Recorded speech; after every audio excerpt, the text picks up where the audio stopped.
In this video, we're going to talk about Twitter, YouTube, and GitHub. Of course, we've got to tie GitHub in there, but we're going to talk about money across these platforms.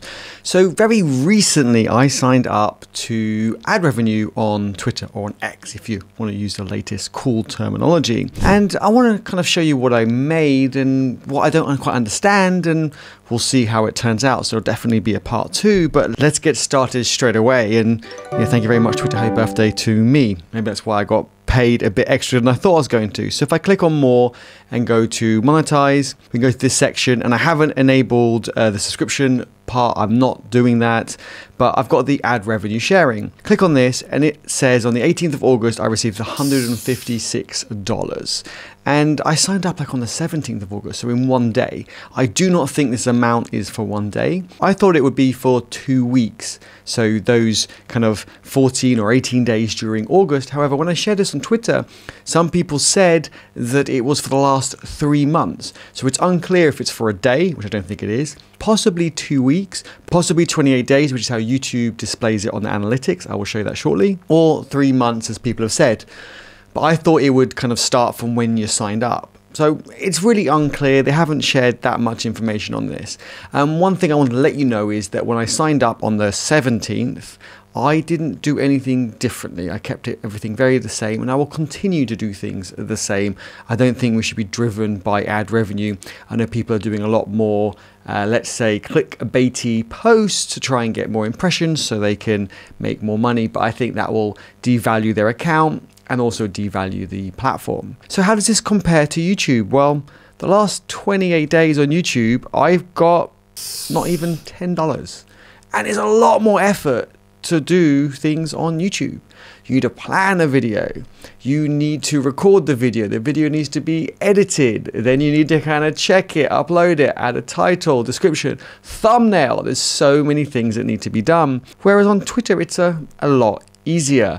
So I do spend probably more time on Twitter, but I feel it scales a lot more, and I can do it more in bite sizes rather than sit down for, say, half a day to do something. But, you know, we'll keep plugging away. Let me know if you have a YouTube and Twitter account, what you think you would spend more time on, or where you make more money. It'd be interesting to see, and hopefully others will share more about their earnings across these platforms.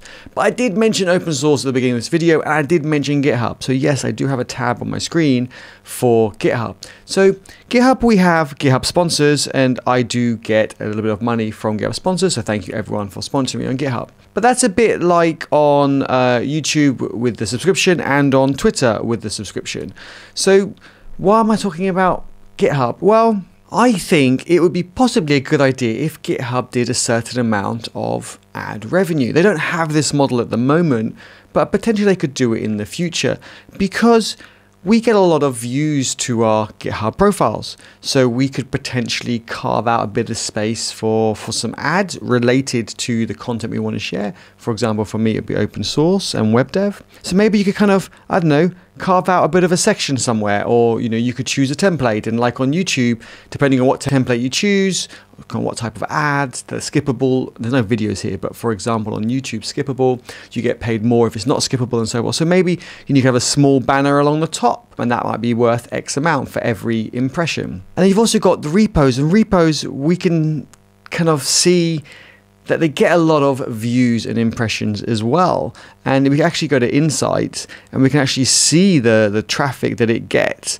And you can see the visitors. This is per day. So today it's quite early on in the morning, so it's just started. But if we take yesterday, for example, it's had 1,200 views. So that's not a small number. It's not a big number either, but that could be a possibility. So therefore, they could do something. Maybe a third party will get something where you can add it to your README.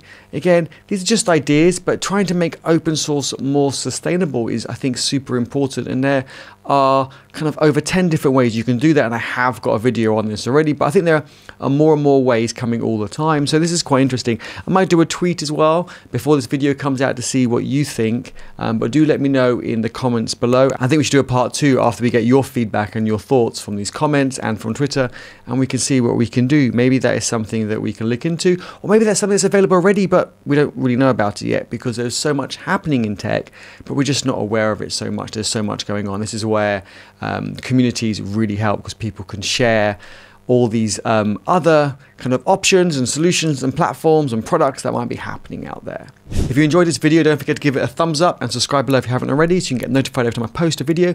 And don't forget to come and join us in the EddieHub Discord.